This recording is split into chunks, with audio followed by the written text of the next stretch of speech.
Starting off this countdown, we have the human-monkey hybrid. Guys, I wish this was fake, but it's not. So scientists are currently trying to make human-monkey hybrids. They have high hopes that these experiments will succeed because monkeys and humans are similar genetically. Spanish biologist Juan Belmonte is working with monkey researchers in China to perform these experiments. So basically, they are mixing human cells into monkey embryos. Their objective is to grow a monkey whose organs are completely made out of human cells. They then would use these animals and their organs for people that need the organs. Of course, this is controversial in a number of ways, as you can imagine. In our number 9 spot today, we have bees. Before I dive into this one, guys, please don't forget to hit the thumbs up button if you're enjoying the video so far because it really helps us out. A lot of us know bees as pretty harmless and kind of cute little pollinators, unless of course you're allergic or terrified, but truthfully, bees normally do a lot more good than harm. That was of course until an experiment in the 70s went awry and caused a new crossbred bee. This experiment was to take a regular honeybee and breed it with a bee that was found in Africa that produces a lot more honey, and of course the goal was to produce a manageable bee that would also be able to provide more honey than a regular honeybee would. Well, the bees that came out were a lot less manageable and they didn't even make more honey. After this experiment ended, however, the bees got out into the environment and the 80s saw the beginning of the trouble. These bees are not only aggressive towards other kinds of bees, which creates a huge problem, but they're also very aggressive towards humans. And when these bees sting, their stinger stays with them so they can sting multiple times. Victims of these swarms receive 10 times as many stings as regular swarms. They react to disturbances 10 times faster, and they will also chase the disturbance a quarter of a mile. These bees have actually caused at least 1,000 deaths, so it's safe to say that this is one experiment gone horribly wrong. In our number 7 spot today, we have the wolfin. I wish I never had to say the word wolfin, but unfortunately they do exist. These guys are created when a female common bottlenose dolphin is bred with a male false killer whale. They're extremely rare and have been found in the wild, but unfortunately most of the ones that have existed were bred in captivity. The first recorded wolfin was born at the Tokyo SeaWorld in 1981, and he very sadly died just 200 days later. Probably a prime example of why they really maybe shouldn't even exist in the first place. The first that was born in the United States that actually miraculously survived was at a sea life park in Hawaii in May of 1985. She ended up having 3 babies. The first passed away after a few days, the second passed away at the age of 9, but thankfully the third one is still living. In March of last year, both her and her daughter are still alive, but they still remain in captivity. Coming in at number 6, we have Ilya Ivanich Ivanov. What a name. But this is the name of the dude that originally tried to create a human-chimp hybrid. Ilya was a Russian biologist who did a number of disturbing experiments in the 1920s. He started with crossbreeding animals. So he managed to produce a zebra-donkey hybrid, a Z-donk, and a bison-cow cross, which is a Zubron, and also crossed rats, mice, guinea pigs, and rabbits together with each other. But he decided to take it further with the human and monkey crossing. In fact, he successfully managed to inseminate 3 female chimpanzees with human sperm. His experiments were so famous that 5 women actually offered to carry half-ape babies inside of them in the name of science, which thankfully didn't go through. Or if it did, he did it in private with no one else knowing. In our number 5 spot today, we have farm cattle. In the 1990s, farmers in India were told that if they crossbred their cattle, they'd be able to breed cattle that could produce more milk, which would of course mean more money for them and their families. This should be amazing and great, right? Well, considering why we're all here today, I think we all know the answer to that question. Different breeds of bulls were brought in and farmers were expecting great things, but they ended up being stuck with cattle that did produce more milk, but also needed way more higher quality food, or else they'd stop producing more milk, and they were less resistant to the local diseases, so they required more veterinary visits. So it's this kind of situation like, yes, they are producing more milk, which will get us some more money, but they also cost us more, and truthfully, most of the times the increased milk production did not outweigh the growing costs. In our our 4th spot, we have Hiromitsu Nakuchi. Hiromitsu is a stem cell biologist from Tokyo. Just recently, his experiments have been approved by the government. And let me tell you what he's planning on doing. Basically, he hopes to grow human cells in mice and rats, and then transplant those embryos into surrogate animals. So again, another experiment having to do with growing human cells in animals. So his experiment started by injecting some cells into rat and mice embryos. But those rodents have been genetically manipulated so they can't make a pancreas for themselves. But his hope is that the rodents' bodies will use the human cells to then make a pancreas for themselves. Here's the thing. While conducting the experiments, if they find that the rats are starting to develop a human-type brain, then they have to stop the experiments on them. It's part of the agreement that he has with the government. They don't want a humanized animal coming into existence. In our number 3 spot today, we have the beefalo. Okay, so beefalo sounds kind of cute and silly, and it also looks pretty normal, so what could be wrong with this one? Well, let's start at the beginning. So, a guy named Charles Buffalo Jones started breeding them in 1906 because the bison population in Arizona at the time was so exceptionally low. So, bison were bred with domestic cattle in order to produce a hardy commercial animal. He ended up just giving up on this and released the animals, who were then managed by the state, and the numbers remained relatively low because of the limited hunting licenses. Well, when the beefalo found their way into a national park where hunting is banned and there aren't any natural predators, the population began to grow by 50% a year. That's wild! So none of this is necessarily bad, but it's the animals' environmental impact that is really the trouble. First off, they're very thirsty animals and can consume 10 gallons each per trip to a watering hole. So they can obviously clear up a water source pretty quickly. Not to mention the fact that they do their business in the water and how their heavy weight compacts the soil. Basically, they have thrown the ecosystem off balance and have pushed out other animals, and the insects and plant life around have also been affected. In our 2nd spot, we have the breeding gone wrong. If you're a dog lover like Olivia and I, then this story is going to make you upset. In 2010, a woman named Julie Leroy was working as an animal control officer when an owner of a pit bull puppy said she didn't want to keep her. When Julie saw the dog, she was in complete disbelief. The dog had a squished body, huge jaw, a bad underbite, and was oddly shaped. That's because the dog suffered from short spine syndrome. That's because they got the dog from a backyard breeder who was carelessly breeding a bunch of his dogs together. Thankfully, Julie took the dog in and gave her a loving home. But it's sad to see dogs born like this just from reckless people who only have money on their mind. In our number 1 spot today, we have lions. In the 1980s, the Chatbir Zoo in India started an experimental program where they would breed together a domestic lion, which is a bit smaller and has a less shaggy mane, with an African lion in the hopes that they could be introduced to the wild and help with the dwindling population of wild lions in India. The zoo found 2 African lions that were being used in a circus and brought them in to breed with their 2 Asiatic lions. When the cubs were born, it was clear that this was already a mistake, as the cubs had severely weak back legs. They were having extreme trouble walking, and as they got older, their immune systems started to fail. By 2000, when they had already bred more than 70 of these hybrid lions, they finally decided to stop the program, and all of the males were given vasectomies in order to stop any reproduction. There are laws that prohibit them from killing animals, so they were simply just waiting for them to die naturally. When there's a dwindling population of lions, it's insane to me that they wasted 20 years trying to do this when they could have just simply bred the lions that they had. Number 10, the chimpanzee human, also referred to as humanzees, which is fun to say.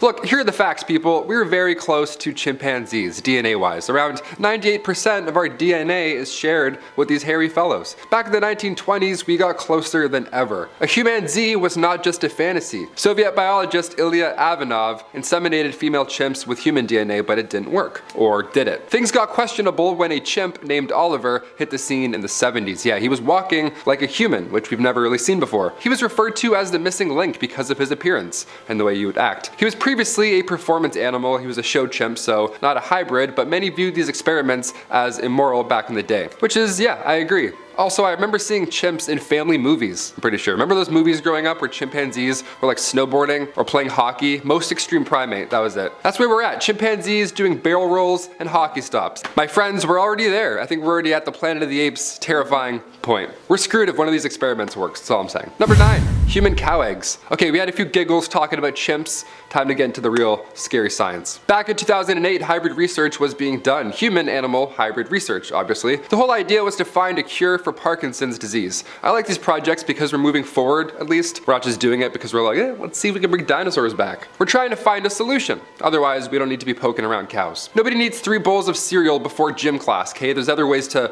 wake up in the morning. Let's just leave cows alone for like a bit, maybe? Scientists used the nucleus of a cow egg. They took it out and replaced that nucleus with the human and skin cells. And then in a little time, the egg can develop and turn into a blastocyst, aka a cloned embryo. And there we have stem cells for said science. Again, this is a lovely step, but how far do we go here with DNA mixing? How much DNA are we gonna mix before we're like, stop? Things could go south. For example, just like the number 8. Kunga. Perhaps the earliest example of human-animal hybrid testing. Scientists recently learned about this donkey hybrid that roamed ancient Mesopotamia. This was a time even before horses arrived, so they had to do something. Large kungas would pull wagons, and smaller ones would help pulling plows and smaller loads. These little guys were the talk of the town. Imagine a hybrid animal before horses. No wonder they were a status symbol back then. 4,000 years ago, they were given as gifts for weddings. Nice, yummy. Oh, I wonder what this one is. It's definitely a kunga. It's gotta be a kunga. After so long, scientists are finally able to figure out what exactly a kunga was a hybrid of. It was a female donkey and a male Syrian wild ass. Yeah, it's crazy what you can still learn from ancient animal bones from thousands of years ago. Science is incredible. It was more amazing how involved this hybrid was in Mesopotamian culture. Do we bring back the kunga? I don't know.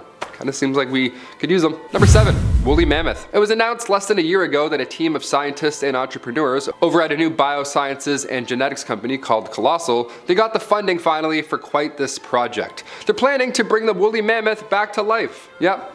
Instead of just paying off student loans, they're like, how about we bring a mammoth back? Let's just see if we can do that. That'll solve some problems. The last mammoth alive was around 7,500 years ago. But what if we had these hairy Goliaths back again today? The Siberian tundra, thousands of years ago, was once full of these guys, but climate change began to slow them down. Also, humans needing food definitely didn't help. These guys provided warmth and, well, obviously look at them. Lots of food, so they died off quite quick. Genetics company Colossal raised over $15 million to try and bring this thing back to life. And they're on the way, they're doing it right now. That's happening as we speak. A mammoth is being born. They're using the CRISPR gene editing tool, which is a fun tool, I guess. Elephants are still kicking around and their genomes, combined with the preserved mammoth DNA, is the magic trick. So if you see mammoths trending on Twitter in 4 to 6 years, well, you know why. There's not another Ice Age movie. It's definitely just a real mammoth. Number 6, Pyrenean ibex. The Pyrenean ibex also went extinct a long time ago. This was much sooner though than mammoths. This was around 2000. The last one was a female named Celia, and a falling tree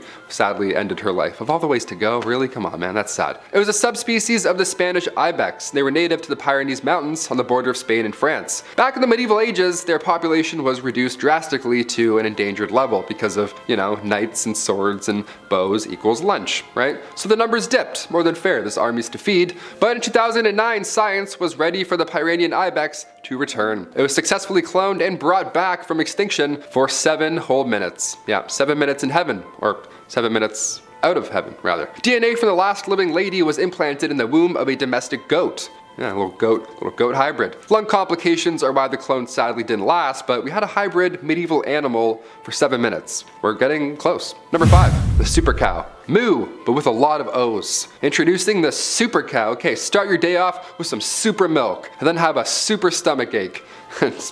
Your super pants. My God, I can't do milk anymore. Only in Belgium. Back in the 1800s, scientists and farmers brought together native cattle and short horn cattle to make this hybrid animal. After that, they would literally just pick the biggest cows of the bunch and then have them breed together, and then so on and so forth. These cows are officially called Belgian Blues, but I will continue to call them super cows. Thank you very much, because that sounds amazing. I can't even look at them. God, they're disturbing. They look like bodybuilders. It makes no sense. What? Where does that come from? Let's move on. Number 4, Tasmanian tiger. Once native to Australia, the Tasmanian tiger, also known as the thylacine, was a massive carnivorous marsupial that went extinct around the 1930s, also quite recently. Major factors here are, as you guessed what I said earlier, climate change, hunting, and its genetic diversity wasn't all too great. All those combined, it's just no chance. It's sad on one hand because these beautiful creatures disappeared so recently, but it's also recent enough that we have a shot at bringing them back to life. Hey, what's up? Hey, you've been asleep. Hi. Hybrid science, there we go. Let's get mixing. Yeah, imagine looking outside and seeing this thing on your front yard. Are we ready for this? I think we're ready. Let's jazz up some trails by introducing these guys. Specimens of the Tasmanian tiger still remain preserved in jars. No idea who has them or why, but we'll move on from that. Thank God for those jars. So we have Tasmanian tiger genes present, so scientists can now insert them into a mouse fetus. They just combine fetus of a mouse and DNA. I do this a lot. This is how I'm gonna explain this to my kids and be like, hey, this is how the human life cycle works. You just do this with your hands a lot, and then you're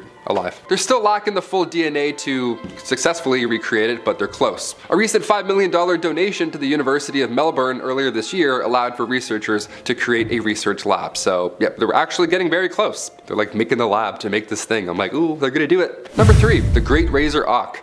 Yes, once thriving in colonies off North Atlantic coasts, the great auk would grow up to 30 inches long and its wings would only be used to swim. They were cute, but quite defenseless, these little guys. Around the 1500s, European fishermen discovered this perfect area for hunting and or eating, and it just happened to be where most of these great auks were hanging out. So they disappeared fast. By 1950, the last 2 known specimens were hunted by a single fisherman on Eldey Island, just off the coast of Iceland. And that was it. They were gone. Until now. Nice. Scientists plan on using genetic information extracted from their fossils or preserved organs. Remember those guys in jars and the organs that I talked about? Yep. Classic organs in jars. Always coming in handy. They plan on editing their DNA into the closest living species, which is now the razor-billed auk. So now we get a nice fun hybrid again. The organization Revive and Restore is behind the wheel on this one, so keep it up. Keep bringing things back from extinction. Just not humans. I don't want zombies, please. Number 2, lions. Back in the 80s in the Chatbir Zoo in India, they started an experimental program where they would breed together domestic lions and African lions in the hopes that they would just be introduced to the wild and help with the dwindling population of wild lions in India. On paper, that's a great idea. That's a step forward. We love those. But the zoo found 2 African lions that were being used in a circus and was like, you know what? We're gonna save you guys.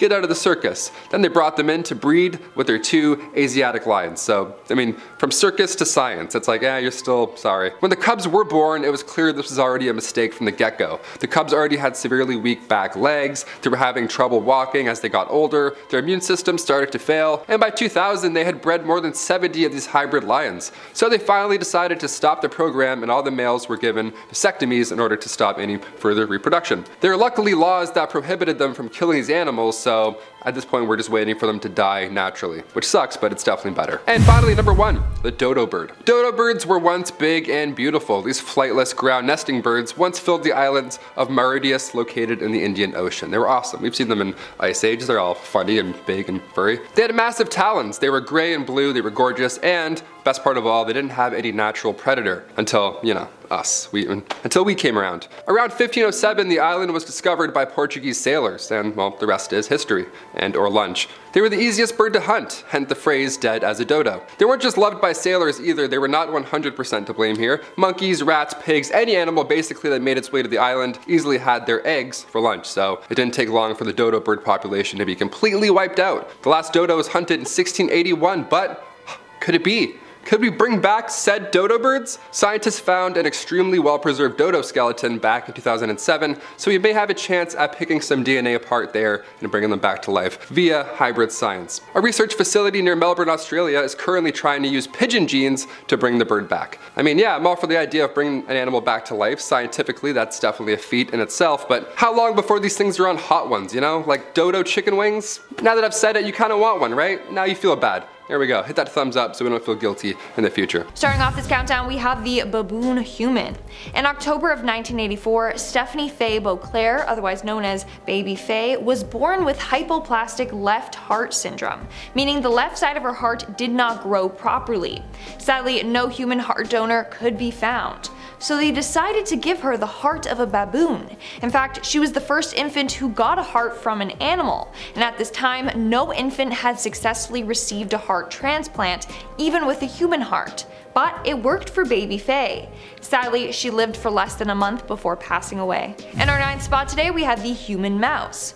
Mice are constantly being experimented on in labs. This time, scientists in Japan tried to create a human mouse. Basically, they injected a mouse with human stem cells. They did this in an attempt to grow a human pancreas in the animal, but due to backlash, they have certain rules in place. At any point during the experiment, if the mouse is said to start developing a human-type brain, then it has to be killed and the experiments have to stop. Thank gosh though, because I'm not trying to have the world ruled by weird mutant human mice. No thank you. In our 8th spot today, we have the mice with human brain. So I know I just finished saying how the mice were killed if any human DNA was found in the brain, but in 2005, a professor at Stanford University was given permission to create a mouse-human hybrid. He did so by transplanting human brain stem cells into the brains of mice. Now, the main goal of his experiment was to be able to study neurodegenerative diseases like Parkinson's and Alzheimer's disease. Now, the first couple of rounds did not go so well. They found less than 1% of human cells in the rodent's brain. But by 2010, they found success.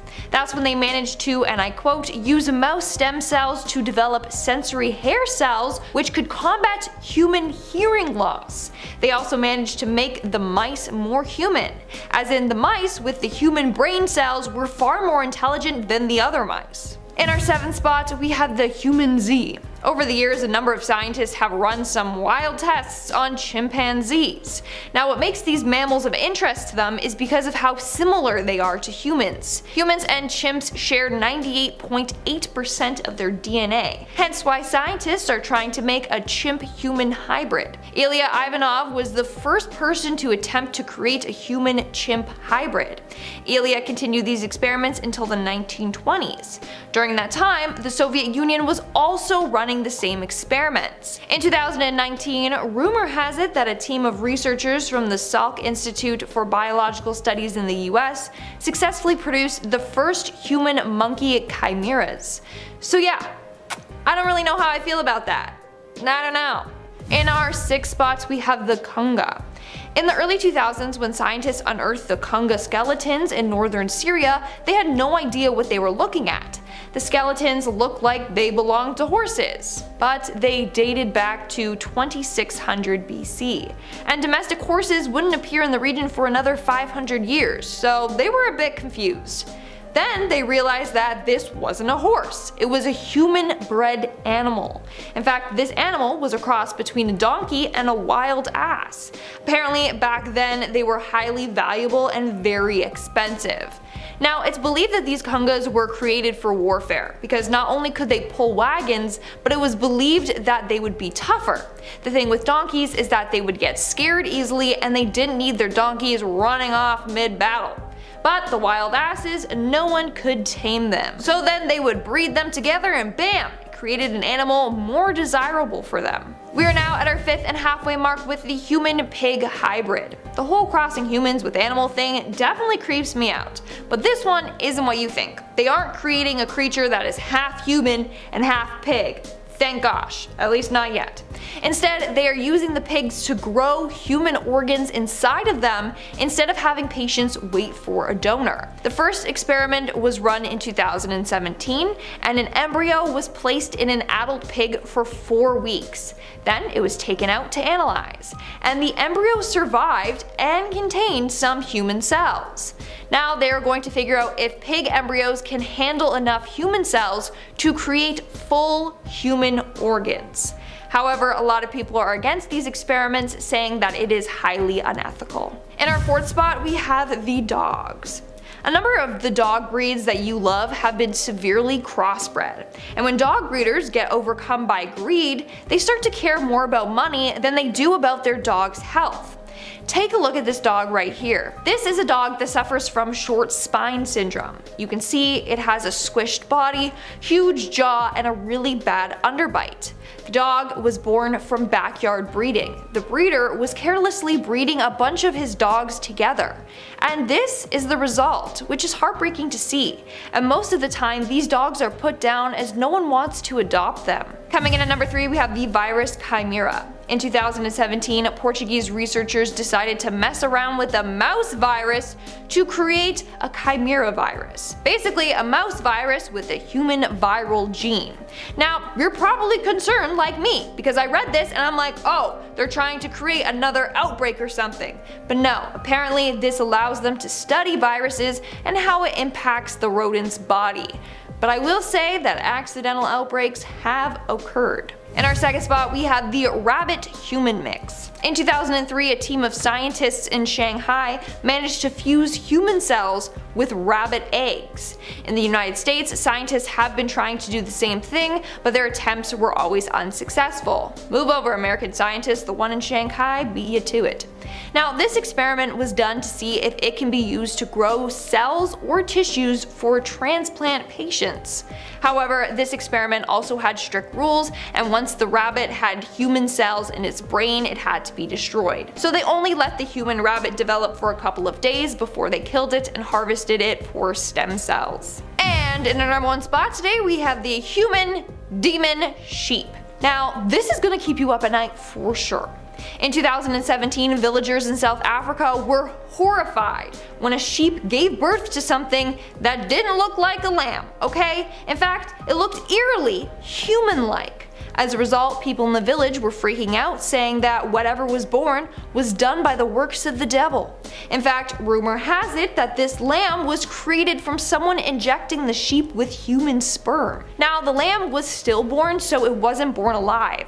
But still, how creepy is that? And many people in the village were convinced that beasts and/or witchcraft were behind this creature. Starting off this countdown, we have the rat pigs. The Salk Institute for Biological Studies in the US has been known to run a number of crossbreeding experiments. One was performed on rats and pigs. The team of scientists decided to take stem cells from rats and inject them into pig blastocysts. However, this failed, and I mean, I'm not surprised. Rats and pigs have different gestation times, and genetically they are very different. But imagine a pig that looked like a rat. Okay, that is terrifying. In our ninth spot, we had the human Z attempts. In 1967, scientists in China were working on creating a human-chimp mix. Sadly, not much information about these experiments have been disclosed to the public. But rumor has it that the experiments didn't really work. They wanted to basically create a chimp that could talk fluently in whatever language it was taught. Then in 1981, they tried this experiment again.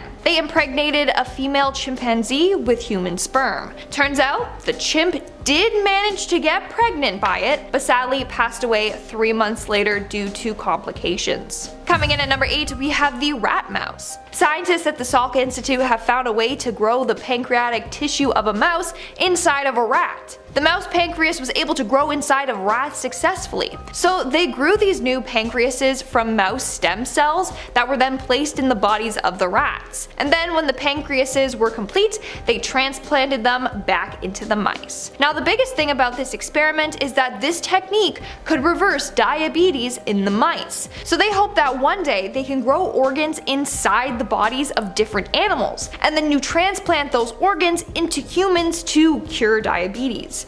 Of course, there's still so much work to be done on this. The last thing they want is to grow a human organ inside of an animal and then have the recipient's body reject it. In our 7th spot, we have the killer bees. Did you know that killer bees were accidentally created by scientists? If they're out here creating bees that threaten the ecosystem, then who's to say they won't create animals that do the same? Basically, this all started in the 1950s. A biologist was commissioned by the Brazilian government to create a species of bees that would increase honey production. But along the way, things went wrong. The biologist himself didn't have much experience with animal breeding. In the end, bees from southern Africa and local Brazilian honeybees mated, and it produced these angry killer bees. And then of course, thousands of these bees just accidentally escaped. Now they get their name because when pissed off, they have been known to chase people down for more than a quarter mile. And on top of that, their stings are very painful. These bees are also aggressive towards other bees as well. So it puts them at risk, and now we're kinda just stuck with them.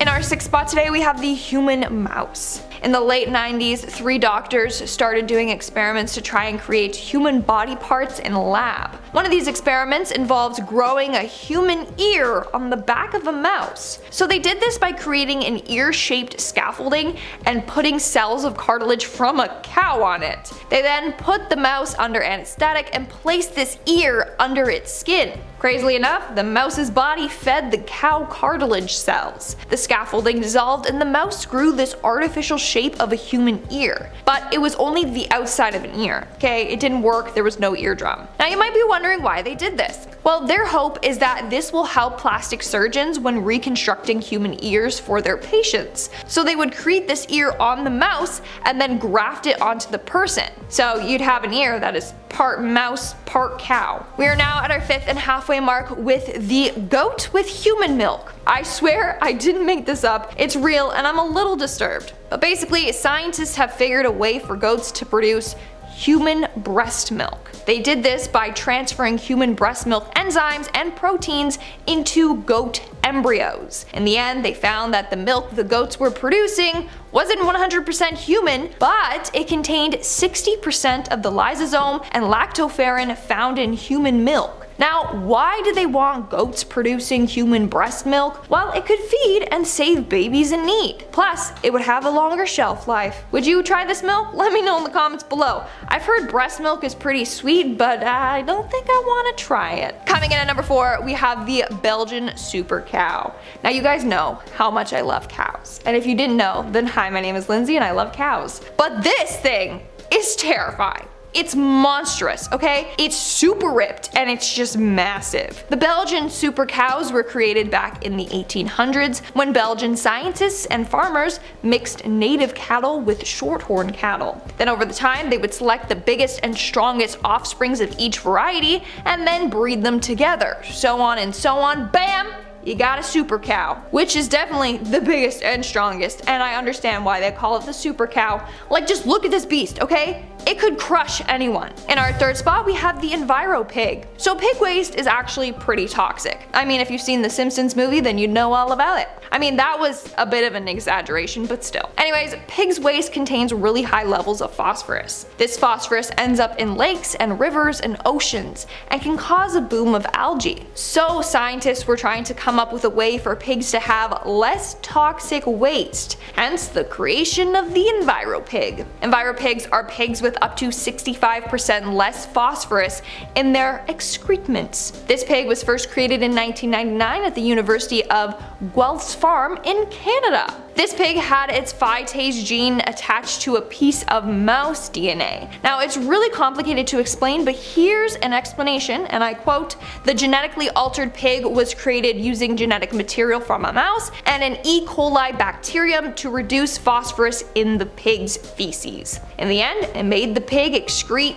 fewer pollutants." Moving on to number 2, we have the pig with human blood. Now, you're probably noticing a trend by now. Pigs and mice are the scientists' test subjects of choice. Researchers at Mayo Clinic in Minnesota have managed to create pigs made out of human blood. So the pigs have human blood pumping through their veins. Not only that, but some of the cells in the blood merge together to create pig-human cell hybrids. Now, the reason behind this all is to allow scientists to study how viral infections can transfer from animals to humans. And in our number 1 spot today, we have Oliver the chimp. In the 1970s, there was a performing chimpanzee that received a lot of attention.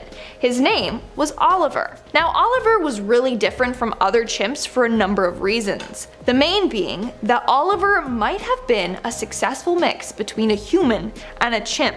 Yeah, you heard me. A lot of doctors and scientists are convinced that Oliver was a humanzee. It's believed that they inseminated a female chimp with male sperm, and Oliver was the offspring. Now let's take a look at the facts. Oliver didn't look like other chimps. In fact, he had a more human-like appearance. He had a flatter face than other chimpanzees, and he walked on 2 feet instead of all 4s. He also preferred human females over female chimpanzees, and he understood humans very well. So could it be that Oliver was actually half human, half chimp? Starting off this countdown, we have the whalefin. Take a guess at what 2 animals were bred for this one. If you guessed a whale and a dolphin, you're correct. A whalefin is a mix between an Atlantic bottlenose dolphin and a false killer whale. The first recorded whalefin was born in 1981 in Tokyo SeaWorld, but sadly he only lived to around 6 months. Probably a prime example of why they shouldn't exist in the first place. Another whalefin was later born at a sea life park in Hawaii in 1985, but she had trouble reproducing and all her babies sadly passed away. In our 9th spot today, we have the horse human. And this one is going to ruin your day completely. In 2001, a man was caught trying to inject human sperm into a horse. He had done this to about 6 horses until he was caught by police and arrested. Thankfully, none of the horses got pregnant. But ew, imagine if they did? Woo. In our 8th spot, we have the Iron Age pig. Now take a look at this porker. He is a chunky guy. The Iron Age pig is a cross between a domestic pig and a wild boar. Now something about that cross just does not sit right with me. Now people like breeding these pigs because they can get a lot of meat out of them or just sell them for a lot. But they are considered very hostile animals. This is due to the fact that wild boars are typically more aggressive, and that's a dominant trait that gets passed along to their offspring. Moving on to number 7, we have the infertile pink bullworm. The pink bullworms are invasive pests that lay eggs on cotton balls, and then once they hatch, the larvae eat the seeds and damage the cotton fibers. In 2005, the situation became so bad that scientists were like, okay, we gotta figure out a solution here. So they decided to create sterile pink bullworms. They did this by treating a bunch of moths with radiation. The radiation would damage their reproductive cells, but it wouldn't kill them. That way, when they encountered a normal pink bullworm and the two mated, bam, it would create an infertile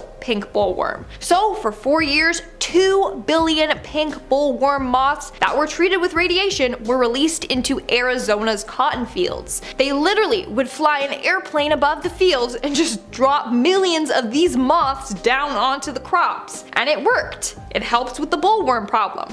But imagine if their plan didn't work. That could have gone really bad and damaged entire cotton fields. Coming in at number 6, we have the sheep with human livers. In 2007, scientists at the University of Nevada, Reno managed to grow human livers inside of a sheep. They did this by injecting human stem cells from bone marrow into sheep fetuses. Now they chose sheep as their test subjects because their circulatory system is very similar to ours. In the end, they managed to create livers made with 20% human cells. They are hopeful that one day this can be used to help grow human organs for those in need of a transplant inside these animals. But anything done with animals is highly controversial, especially when it has to do with injecting them with human DNA and stuff. We are now at our 5th and halfway mark with the cows. I swear, no animal is safe out there, okay? Not even cows. In 2008, British researchers were given the okay to conduct some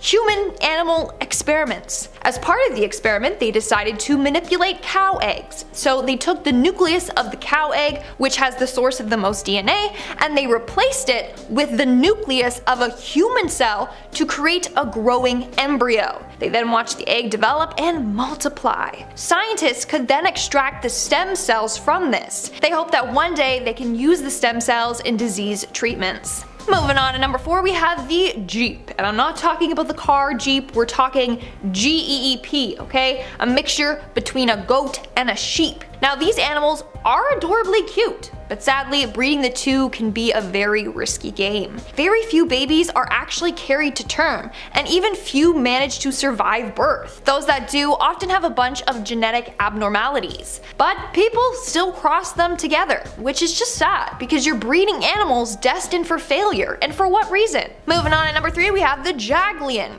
Can you guys guess what this animal is a mix between? It's kind of obvious. It's a mix between a jaguar and a lion. But these animals are actually naturally born, which is wild. Like, I just can't imagine a jaguar and a lion getting it on. So it first started when a lion and a jaguar coexisted in the same zoo together. They were raised together and, well, one thing led to another, bada bing bada boom, mama lion became preggo. I shared this love story in another video, but it's so cute but also sad, but I just want to share it again. So there once was a jaguar named Diablo and a lion named Lola. The two were raised side by side and they were inseparable. When Lola got mature though, they kept Diablo away from her so that they wouldn't mate. But whenever they were apart, both animals got depressed. It got so bad to the point where Lola wouldn't even eat. So they brought them back together and they were happy and eating and thriving again. You can't keep true love apart. And obviously one thing did lead to another and they did end up mating and they had 2 Jaglion babies together. And they all lived happily ever after. Coming in at number 2, we have the goat human. I can't with this one.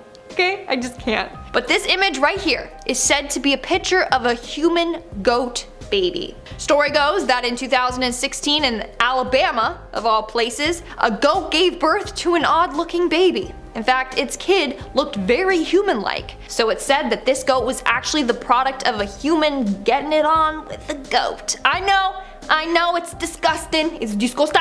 I threw up in my mouth a little when I read that, but again, this is just a rumor. And in our number 1 spot today, we have the hybrid lions. Now, this is actually a very sad example of crossbreeding gone wrong. In 2006, nearly 24 crossbred lions in northern India were dying after they developed a mysterious disease. The disease was a result of inbreeding and a weakened gene pool. Basically, they didn't know this, but they kept breeding lions that all had this weakened gene, and nearly 80 lions were affected by this. The lions being born had weak hind legs and had difficulty walking, and they couldn't run at all. They also had failing immune systems and they weren't living too long. But the worst part was that they let these animals suffer. There's a wildlife law in India which prohibits the killing of animals. So basically, they had to just wait for these lions to die a slow, painful death on their own. It's a very tragic case of breeding gone wrong. Starting off this countdown, we have a zorse. Now, this is a mix between a zebra and a horse, which just why? Scientists are out here just breeding animals that kind of have similar features just to see what will happen and what their offspring will look like, which a lot of people fear because what if we cross the wrong thing and then create a dominant invasive species? Anyways, these animals were created after crossbreeding a male zebra with a female horse. The offspring look more like a horse than the zebra, but they still have their key identifying stripes. The first zorse was created during the 19th century by Charles Darwin. They are still around to this day but are extremely rare. This is because zorses are infertile. They can't reproduce on their own. So the only way we can create these animals is if scientists force breed them. In our 9th spot, we have the Zubron. Now, you might be thinking, this is a cross with some animal and a zebra. Well, that's what I thought, but I was wrong. This is a cross between domestic cattle and the European bison, whatever. Zubrons were first created by Leopold Walicki in 1847, but scientists didn't breed the first fertile Zubron until 1960. In fact, after World War I, a lot of people believed that Zubrons were going to replace domestic cattle because they were at a lower risk of developing diseases. So all throughout the 1950s and 60s, scientists were working on creating these animals in labs, which I mean any animal born in a lab always receives backlash and is subject to a number of controversies. But in the late 1980s, the experiments were shut down. Nowadays, there's only one herd left on Earth. Moving on to number 8, we have the humans with animal valves. When humans need to have a heart valve transplant, they have a couple of options. Either they can get a biological heart valve replacement or a mechanical heart valve replacement. Biological heart valve replacements are made from animal tissues, such as tissues from sheep, pigs, cows, even horses. In fact, many people walking around today are able to do so only because their hearts contain valves taken from animals. It's kind of trippy. In our 7th spot, we have Dan and Mary Gari. Dan and Mary Gari are transplant cardiologists who have managed to grow human muscle cells in pig embryos. They are now trying to grow human vasculature in pigs as well. The thing that they are worried about though is having someone's body reject the organs because it contains blood vessels from pigs. Now, how did they go about this experiment? Well, they deleted the genes in the pig embryos that they would need to develop certain tissues. Then they inject modified human cells in there. After 17 to 27 days, the embryos made muscle tissues formed entirely of human cells. Moving on to number 6, we have the leopon. A leopon is a mix between a male leopard and a female lion. And I swear every photo of them look fake or edited. It's because leopons have a head of a lion with its mane, but then a body of a leopard with all its spots. Like, it doesn't look real at all. It looks like someone photoshopped the two animals together. But alas, they are real and low-key terrifying. They can grow to be larger than their full-grown leopard father. Like, they are massive. The first reference to the leopon was back in the 1st century by Roman author and naturalist Pliny the Elder. But it wasn't until 1910 that someone saw one in real life out in the wild. wild. But again, controversy with these guys is that leopards and lions don't naturally mate with each other. They are forced to breed in captivity together. We are now at our 5th and halfway mark with the farm cattle. Back in the 1990s, farmers in India were led to believe that if they crossbred their cattle, then they would be able to create cattle that would produce more milk. So they were like, hell yeah, more milk equals more money. Sure, let's do it. So they ended up crossing different breeds of bulls together and with cows. But this had huge consequences for the farmers. In the end, they created cattle that would produce more milk, but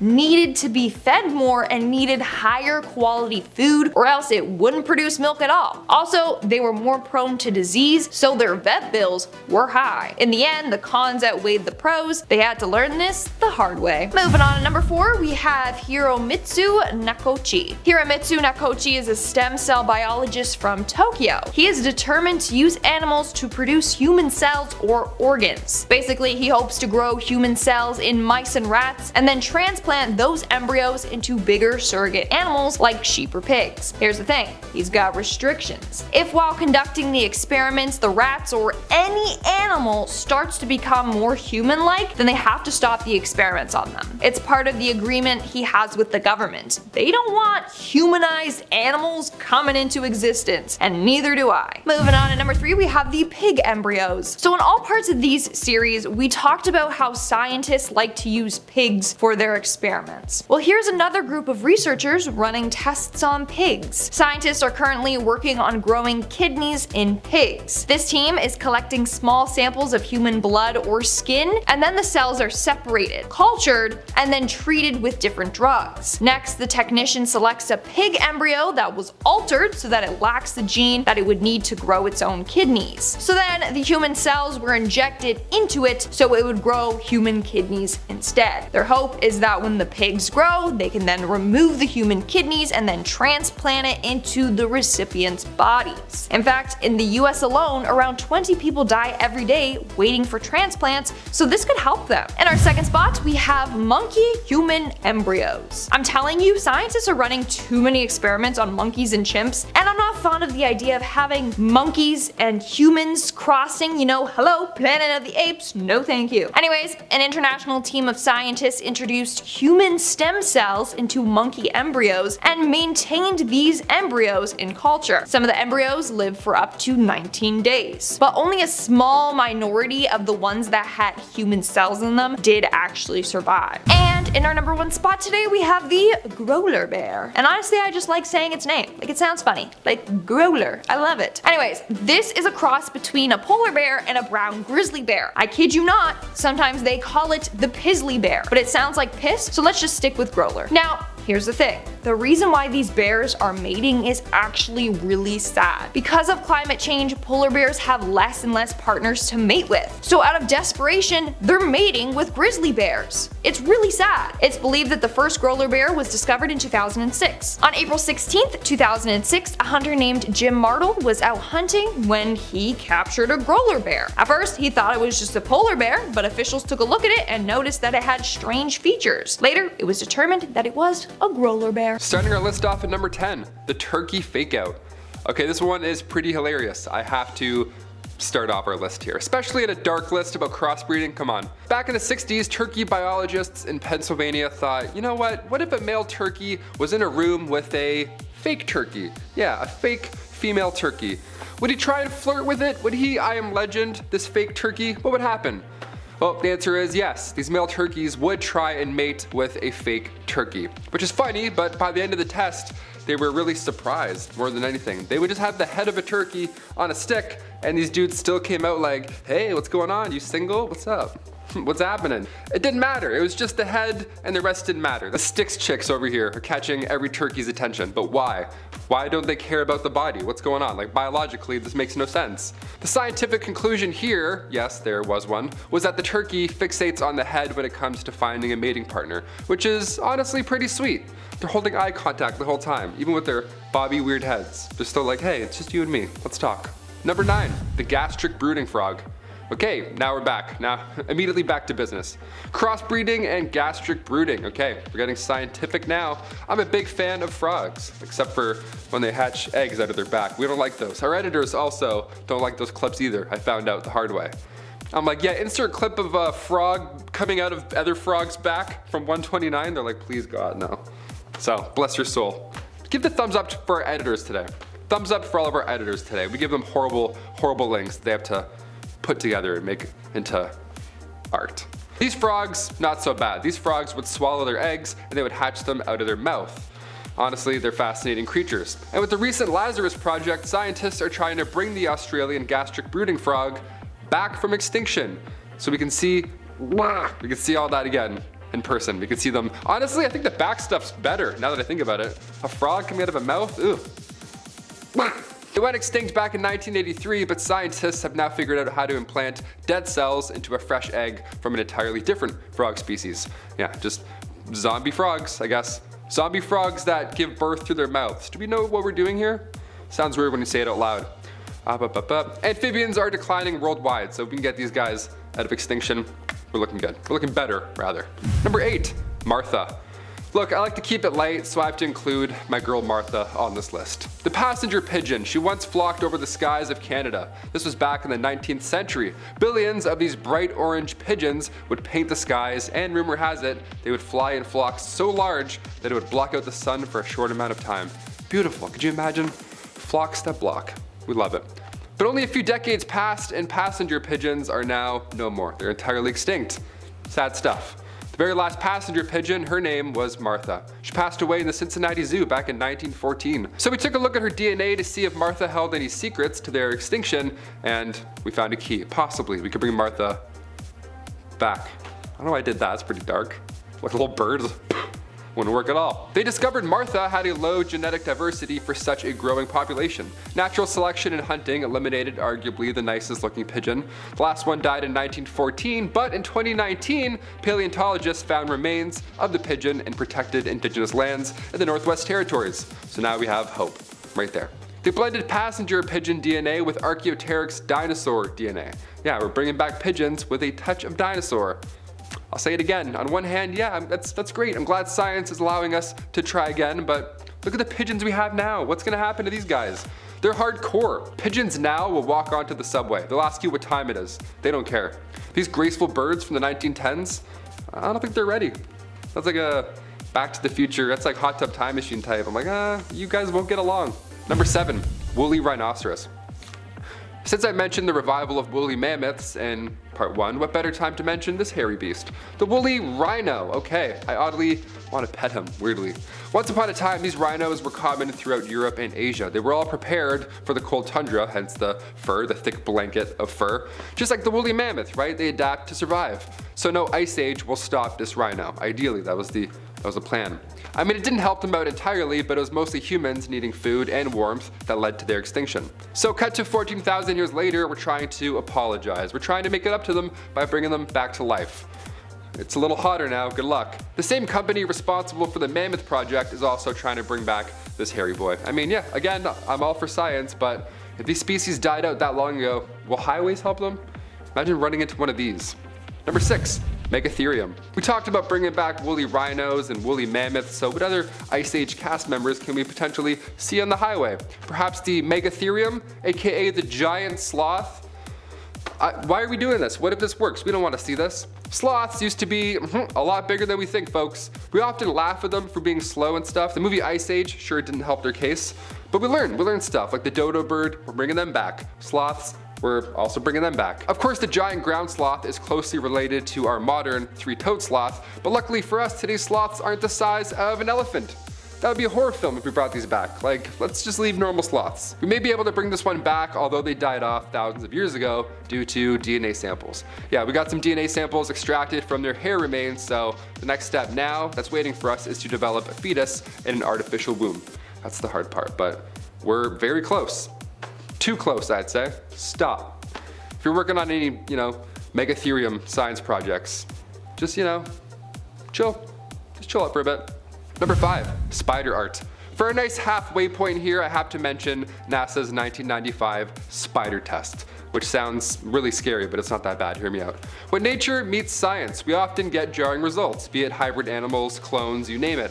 Spiders, as fascinating as they already are, can be even more mysterious, especially when they're exposed to mind-altering illicit substances. Yeah, just some hardcore stuff. NASA wanted to determine the toxicity between said substances and what differences they may look like. Spiders are fascinating. We can literally see how they think and survive.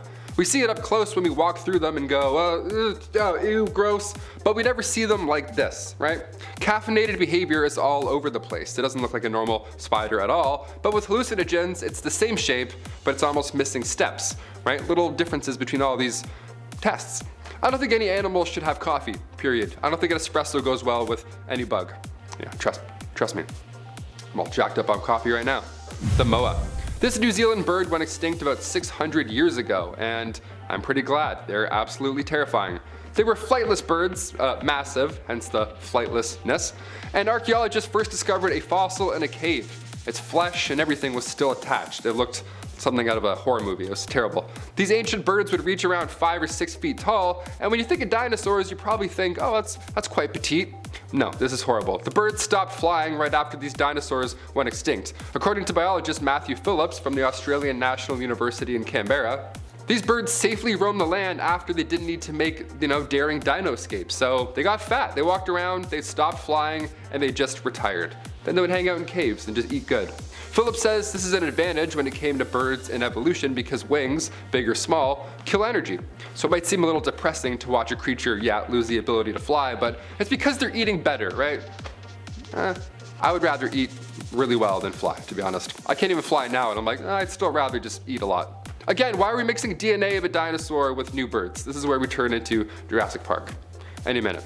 Next year I'll be like, hey, top 10 animals that made the test and now we're screwed. Number 3, the Steller sea cow. Stellar indeed. Yeah, the Steller sea cow was named after George Wilhelm Steller, who discovered this massive creature back in the mid-1700s during the Vitus Bering's Great Northern Expedition. They found her right after the crew became shipwrecked. What a lovely little surprise to an otherwise horrible situation. They were all over the place 2 million years ago. They were no match for humans at all. They only swam around a meter deep, and once humans came into the picture much later, they were very easy to hunt. They were fat little blubber balls that would sit in shallow water. I mean, come on. George Steller commented that the animals had an uncommon love for their families, which made it even easier to hunt. Considering the 1-year gestation period, the species couldn't reproduce fast enough to keep up with our hunting. But with this list, we have a little hope, right? That's why I'm here. Hi, now you're sad. I'm here to make your day a little happier. Scientists were able to sequence the genome, which means that we may see these creatures very soon, one day. Hopefully soon. The answer may lie in the DNA of a dugong. Yeah, dugongs are the cow of the sea, so what better relative to kind of pick apart and maybe crossbreed. Number 2, the mouse with an ear on its back. And we're right back to horrible stuff, okay. If we ever reboot Stuart Little, this guy needs to audition, he's killing it. The mouse with a human ear, folks. This is like the world's greatest mouse spy. This is horrible. What are we looking at here? Why did someone do this? Well, back in 1997, this mouse became the test subject to determine if scientists could grow cartilage using chondrocytes, aka cells from a cow. Well, it worked, and we're still talking about it, obviously, because it's the weirdest thing I've ever looked at. Yeah, Joseph began designing human organs, and this was during a shortage where human organs wasn't just like, common, easy thing to get. He wasn't just bored and, started making ears. He was changing the medical game, okay? And little did he know he was about to change the science game as well. He constructed an ear, a fake ear, then told his brother Chuck and his partner Bob not to bring up the fact that he attached said ear to a mouse. But Chuck, obviously, because of what happened, he spilled the beans, he told a few friends. But now we all know how cow cartilage can create cells, so little secret became great science. I really want to Q-tip his back. Is that weird? I want to Q-tip the mouse with an ear on its back's back.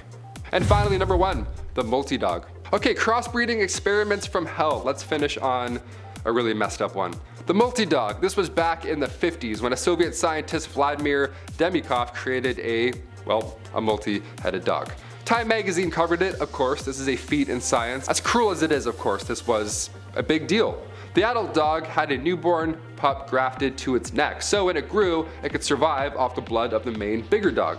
the body for lack of a better term. When observed, the puppy did have its own characteristics. It was playful, it was growling, it would lick people's hand and stuff like that, just as the other dog's characteristics would be, in its own unique way. It's a sad 1950s Soviet animal experiment, so of course the animal didn't survive a long time, but crossbreeding experiments from hell, that's why we're here. This is the note that we're going to end on. In our number 9 spot we have Paracelsus. Paracelsus is known for being a Swiss physician, scientist, and alchemist in the 1500s during the Renaissance.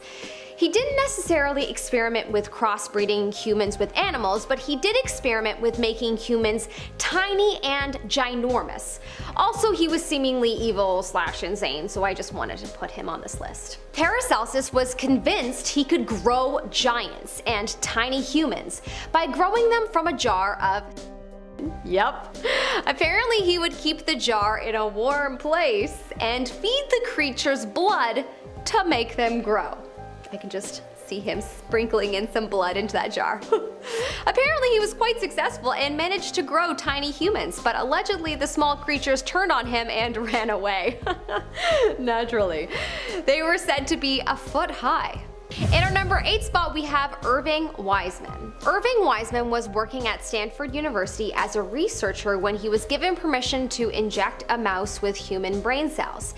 They just wanted to see what would happen. They were instructed to stop the experiment once the human-like behaviors got to a specific point, like improved memory or problem solving, because then they'll have a pinky in the brain sitch, and the concept of that only sounds good in the cartoon world. I'm not ready for a mouse world takeover anytime soon. In our number 7 spot we have Gordon Gallup and his team of scientists.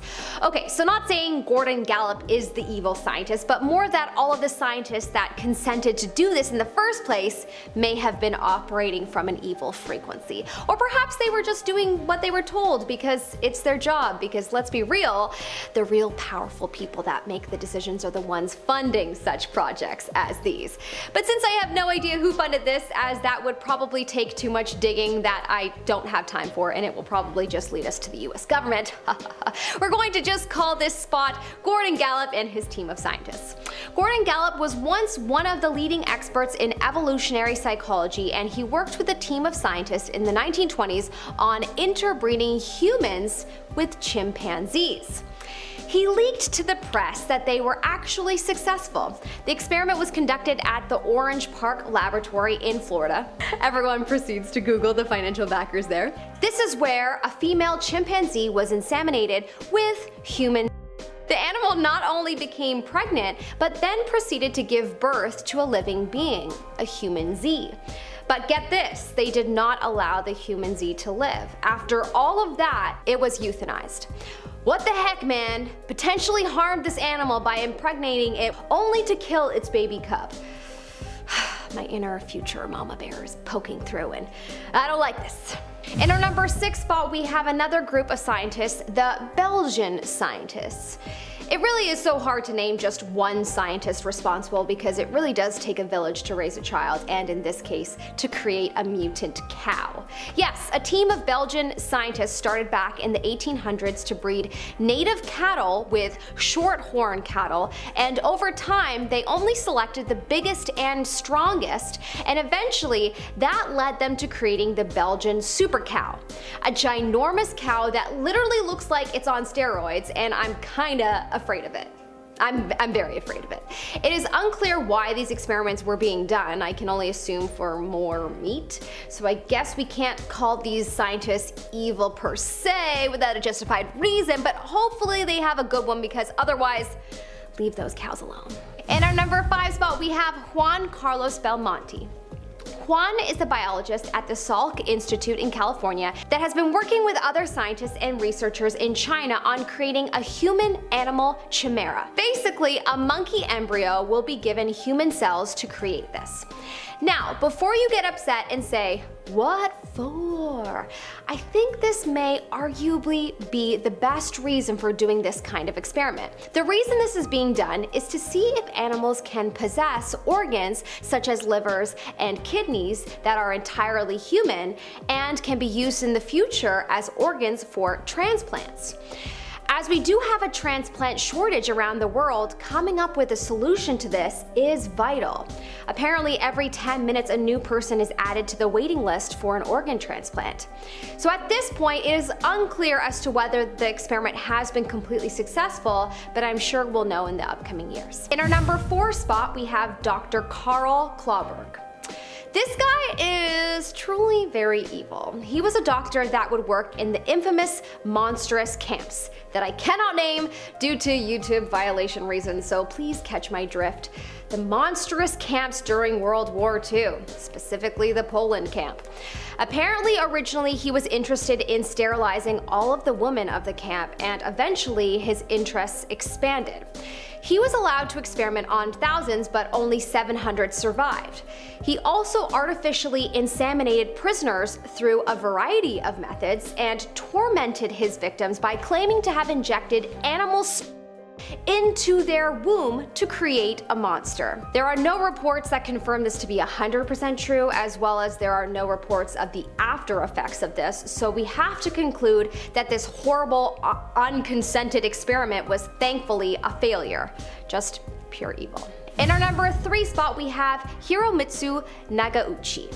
Hiromitsu is a scientist from Japan that is leading a team at the University of Tokyo. He and his team plans to grow human cells in mice and rat embryos and then transport them into surrogate animals, similar to work being done at Stanford University in the US. The goal is yet again to continue to see if animals can produce human organs that can later be transplants for humans. Up until recently, Japan was very strict as to how long the human cells in the embryos were allowed to be kept alive till. But recently the laws changed and they're allowed to be kept until the animal is brought to term. Whoa. This will help so much in terms of what they will be able to find through studying this process, but of course there are many ethical concerns around this experiment, such as once this new animal is brought to term, then won't it be a baby? Some claim that this is pure evil to then destroy this baby after, but gosh, I wonder if the decision maker of these experiments struggle with this, because I definitely would.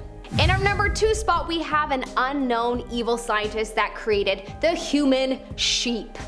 In 2017, villagers of a small town in South Africa were frightened when a local sheep gave birth to a human sheep crossbreed. This is truly terrifying stuff that will haunt your dreams. Like, terrifying. It will definitely haunt mine. Imagine human sheep wandering the world. No thanks. Clearly this experiment was done by some evil scientist that decided, heck, I'm going to just let this happen and see how it unfolds. No one knows exactly how it was done, but most think the sheep was just artificially inseminated. The baby born was a stillborn, but if it had made it out alive, I bet you the world would have been on the hunt for the person responsible. In our number 1 spot, we have Ilya Ivanovich Ivanov. Known from his title, the Red Frankenstein, who was said to have been the creator of artificial insemination. His interest eventually turned into being interested in crossbreeding. In the 1920s, he traveled to Africa. After already successfully crossbreeding a zebra and a donkey, he now wanted to crossbreed a human and an ape. Apparently, after a while of living in Africa, he became desperate as his funds became increasingly low, that he then began to inseminate African women with chimpanzees without their knowledge. Holy, that's disgusting. Eventually, when people found out about what he was doing, he was shut down and his name was forever tarnished, and yeah, I'm glad, because that's horrible. In our number 10 spot, we have mice with human butts. Okay, so not exactly human butts per se, but with human anal sphincters, which if you don't know what that is, don't worry, I didn't either, I had to look it up. An anal sphincter is a group of muscles at the end of the rectum that surrounds the anus and controls the release of stool, aka poop. So anyways, in 2011, scientists were able to create a human-mouse hybrid by bioengineering human anal sphincters out of human nerves and muscles and surgically transplanting them onto their rear ends. Yep, sounds horrifying, but this was in fact an experiment that was done with the hope that, if proven successful, the scientists can help humans by making replacement anal sphincters for them. They were quite happy with their results, as the mice seemed to take well to them as they fused with the rest rest of the flesh. They even found that the mice could relax and contract them like their own natural sphincters. Wild. Coming up at our number 9 spot, we have the mouse with the ear. In 1997, a team of Harvard and MIT scientists got together to perform an experiment where they put a scaffolding in the shape of a human ear inside a mouse. It was made of biodegradable materials, and so eventually the scaffolding was absorbed into the mouse's body, making a biological ear of flesh and cartilage. This could be removed and actually surgically transplanted onto a human. Whoa, this is truly mind-blowing to me. If this project continued, it could mean great things for plastic surgeons everywhere whom are known to have a hard time reconstructing ears. But of course, this was a very expensive project, so it hasn't been able to continue. I hope the mouse with the ear got to live a long life. On our number 8 spot, we have mice with human brains. This is one of those experiments that makes you wonder what the world will look like in 20 years. This is an experiment that was done in 2014 where mice were given millions of human brain cells. Each mouse in the experiment had about 12 million human cells to be exact, and in the experiment the researchers noticed that the human cells tended to take over the mouse brain cells. Move over, we're more powerful than you. The experiment was quite the success, with the scientists discovering that these mice showed that their memory was 4 times stronger than a regular mouse's. Unfortunately though, they had to go through some pretty inhumane practices to learn this fact, including playing really loud music and attacking the mice with an electrical shocking tool. They were then able to measure how the mice reacted the next time they heard the sound. Gosh, memory is such a crazy thing. To think that sound, smell, taste, sight, touch can all cause pain if there's a specific memory attached to them is honestly wild. In today's 7th spot, we have monkeys with human cells. Okay, so you're probably thinking, isn't this possibly a dangerous experiment as humans and monkeys are already super close to each other in many ways?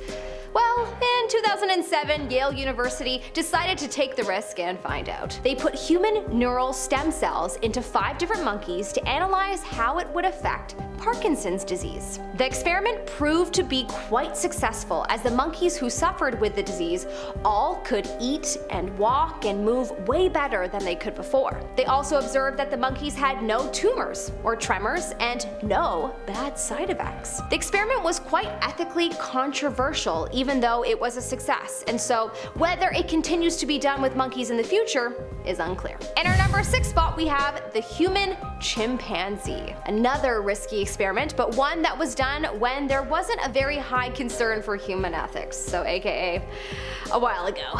Apparently in 1967, a group of Chinese scientists were successful in impregnating a chimpanzee with human sperm. 2 Chinese scientists have claimed this, but it hasn't been officially confirmed to be true. But from what they have said, they were successful with their experiment, and the chimpanzee was 3 months pregnant, only to be killed in a horrific attack on the lab, and all of their work was destroyed. It is said that this was due to the Cultural Revolution at the time. In any case, scientists have claimed to want to try this experiment again in the 80s, but nothing came of it. Probably for the best, as it has also been said that they plan to use this human-chimpanzee hybrid to drive carts and herd sheep and also send it out to space. This is purely on the basis of it having a human brain, of course. But yeah, maybe ethically not a good reason for creating these creatures. In our number 5 spot today, we have the human mouse. In a series of experiments in 2010,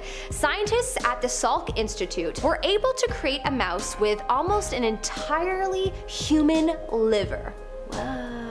In the past, experiments like this were done on chimpanzees, and there was a lot of controversy over this, as there was much speculation in regards to the ethics of this experiment. So the researchers opted for mice to be safe. Honestly, you would think that there would be controversy over all animals, but anyways, the project was supposed to study diseases such as hepatitis B and C and malaria. After injecting the mice with the illnesses, the researchers tried testing for a cure. There's been many breakthroughs so far, and so scientists continue to be hopeful with these experiments. In our number 4 spot today, we have the human pig. An experiment was done in the Mayo Clinic in Minnesota to try and examine how human cells would interact with pig cells if they were to come in contact with each other. Through concocting concocting this experiment, the clinic was able to successfully produce a pig with human cells. Yes, it was still a pig seemingly on the outside, but on the inside, half of its cells were human.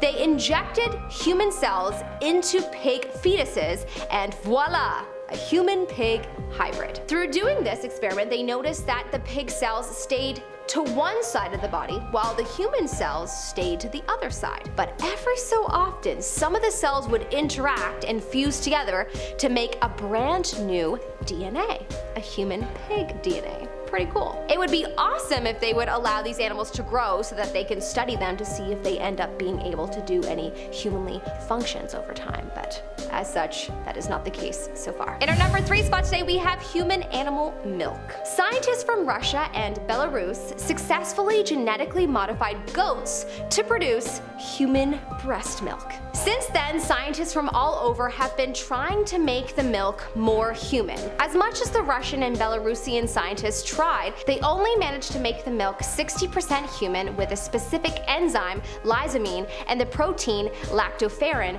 being apparent. They are usually found in human milk. Apparently, a Chinese team made a whole herd of cattle, that's 300 cattle, that produced human milk. The goal is to make human breast milk more available in stores for mothers that can't breastfeed and have to resort to formula. There's talk of the same company wanting to create a human milk cheese, and that is where I draw the line. What is the purpose of this? Just no. In our number 2 spot today, we have human organs. There is a scientist named Hiromitsu Nagauchi who was given a $1.4 million grant from the US Army to work on developing human-animal hybrids with the purpose to create a farm of animals that can be harvested for human hearts and lungs. Of course, one of the biggest reasons for these types of experiments is to see if we can find a way to solve the human organ shortage that is needed for transplants around the world. The idea of creating a farm to harvest these organs would be revolutionary for humans and would give a patient a higher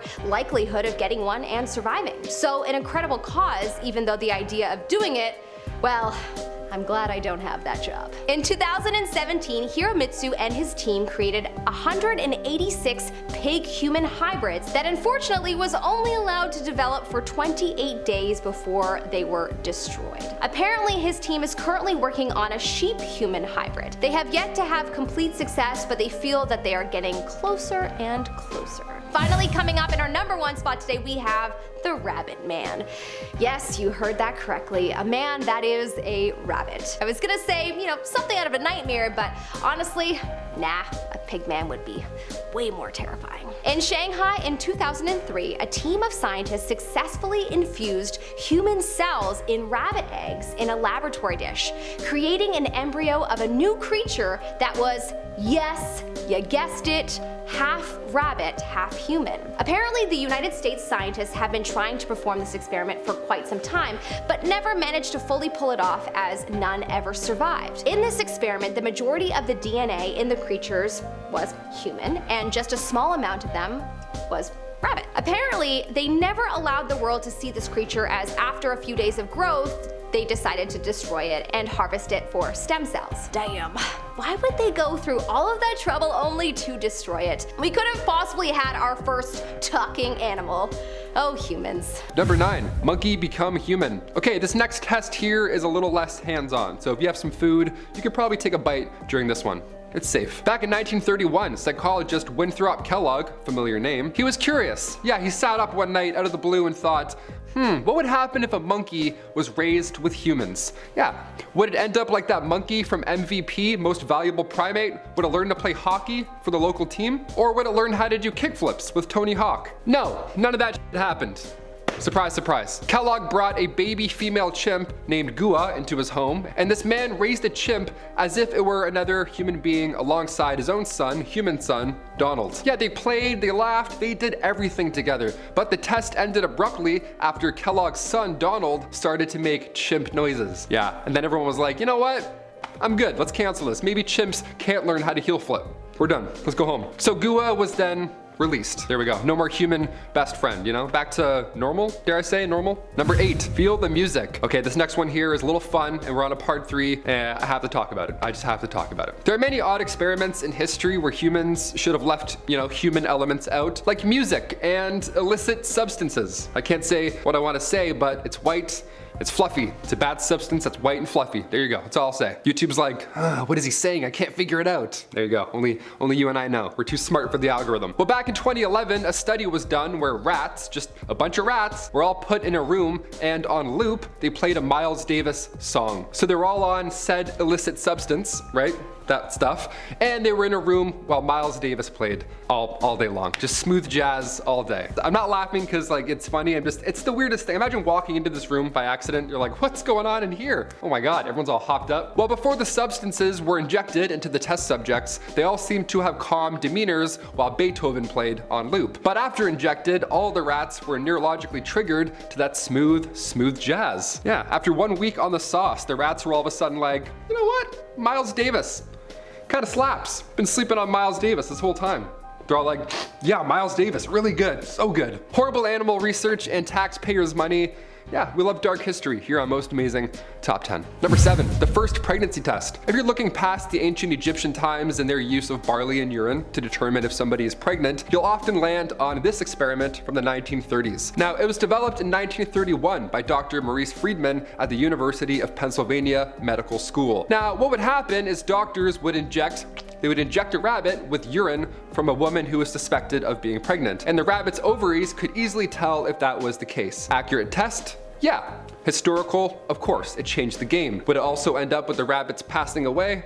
Sadly, also a third yes. It's sad, but more often than not, when humans are involved with any medical process, the test subject dies. You know, before having its head transferred to another animal or something, you're like, what the f is happening here? Number 6, small brain and big brain. This next one here, I mean, again, we're on a part 3. We're getting into some f***ed up stuff. Here we go. In the early 19th century, humans were figuring out a lot of firsts, you know, especially German researcher Karl August Weinhold. He was on the quest to prove to all that the brain and its nervous system were both attached by wires. Yeah, in order to do so, he took brains and spinal cords of deceased cats, and he filled the cavities inside with zinc and silver batteries. And like we know now, the obvious happened. The bodies began to reanimate as if they were alive again. Huh, it's like it's black magic. Or batteries, probably batteries. It's definitely the batteries. This was the first time this type of test was done, and now we use electricity and silver for other ways, of course. But thanks to this curious doctor, the early 19th century saw some early Bill Nye the Gross Science Guy stuff. Again, imagine walking into this room by accident, like, ho, what's going on in here now? Number 5, the multi-dog. Ah, nice, I love dogs. Let's get a bunch for the price of none. Back in the 50s, when a Soviet scientist, Vladimir Demikov, created a multi-dog, Time magazine had to cover it.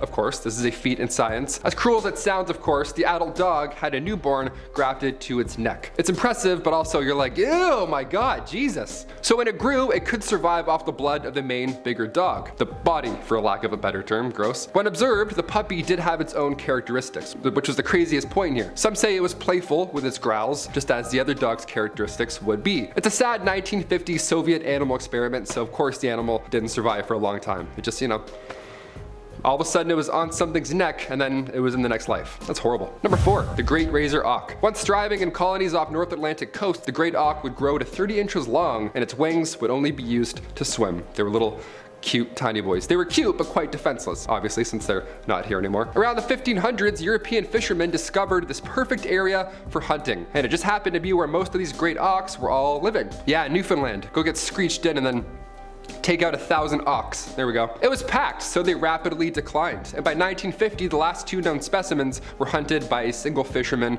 on LD Island. What a But now, scientists plan on using genetic information extracted from their fossils or preserved organs, you know, people how they have, you know, birds in jars and stuff like that. They plan on editing their DNA into the closest living species, which is now the razor-billed auk. So yeah, the organization Revive and Restore may bring these birds back to life. So cute flappy wings may just return. Remember that game Flappy Wings? Disappeared from the App Store so quick. Disappeared faster than number 3, the dodo bird. Dodo birds were once big and beautiful. These flightless ground nesting birds once filled islands all over the Indian Ocean. They had massive talons, they were gray and blue, they didn't have any natural predator until, you know, we came along. Sorry, we got hungry. Around 1507, the island was discovered by Portuguese sailors, and the rest is history. They were the easiest bird to hunt, hence the phrase, dead as a dodo. That's where it comes from. They weren't just loved by sailors either. No, monkeys, rats, pigs, any animal that made its way to the island easily had their eggs for lunch. And reminder, they were big eggs. So it didn't take a long time for the dodo bird population to be completely wiped out. The last dodo was hunted in 1681. Again, imagine being that guy. What a dick. But could it be? Could we bring the dodo back to life with science? Yes, apparently. This could be a real thing. Scientists found an extremely well-preserved dodo skeleton back in 2007, so we may have a chance at picking some DNA apart. A research facility near Melbourne, Australia is currently trying to use pigeon genes, and we're gonna see them in the sky. I mean, I'm all for the idea of bringing back, animals and stuff. Scientifically, that's a wonderful feat, but do we really think no one's gonna make dodo bird chicken wings? I'm gonna get that on Uber Eats in a year. I can just smell it. Number 2, the gastric brooding frog. Crossbreeding and gastric brooding. Nice, we're getting close to the end, it seems. I'm a big fan of frogs, and the gastric brooding frog is particularly interesting to me and also scientists due to their birthing process. If you're eating something, now would be a good time to hit that thumbs up, maybe take a break, put that food to the side for a bit. See, these frogs back, and when they were alive, they would swallow their eggs and then they would hatch them later out of their mouths. Pretty horrible if you watch that in time lapse, I bet. They're fascinating creatures. And with the Lazarus Project, scientists are actually trying to bring back the Australian gastric brooding frog from extinction. So we might see this horrible act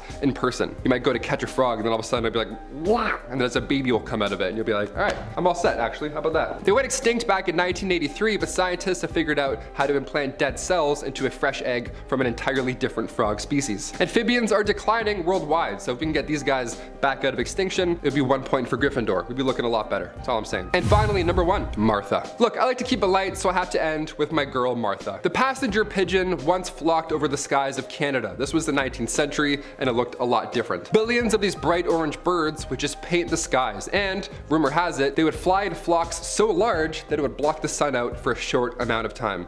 Wow.